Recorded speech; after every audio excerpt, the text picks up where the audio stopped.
अरुणाचल प्रदेश पर्यटनावर गेलो असताना विलक्षण देखणे सौंदर्य बघून तिथे काही क्षण थांबायचो व विनोद प्रभाकर यांच्या आग्रहाने माझी एक कविता म्हणायचो.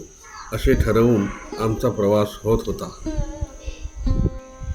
नमस्कार, माझ्या कवितेचे शीर्षक आहे इथेच. तुझ्या सवे मी गात चाललो अनसृष्टी ही धुंदपणे. तुझ्या सवे मी गात चाललो अनसृष्टी ही धुंदपणे. फुलीत चालली पुढे पहा टाकीत पावले मंदपणे. इथे ढगांच्या अनयुगांच्या अमापराशी पळलेल्या सूर्यचंद्र अनंत तारका ब्रह्मांडाने मढलेल्या. मुंगी ही चाले कणाप्रमाणे इथेच या धरणीवरती. मुंगी ही चाले कणाप्रमाणे इथेच या धरणीवरती. आणि नांदते इथेच अपरिमित गजराजांची जाती. वाघोबाची इथेच वस्ती. इथेच हरिणी पाला खाई.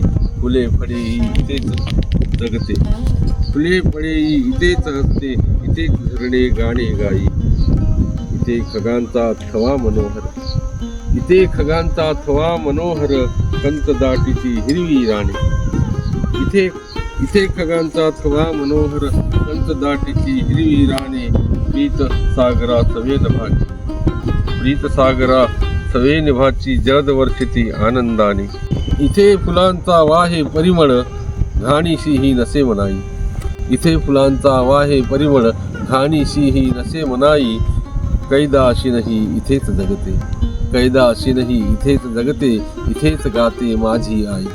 चराचर हे पुढे चांगले काय पलीकडे नथांग कयाशी. मेंदू स्वभावते तेच करावे.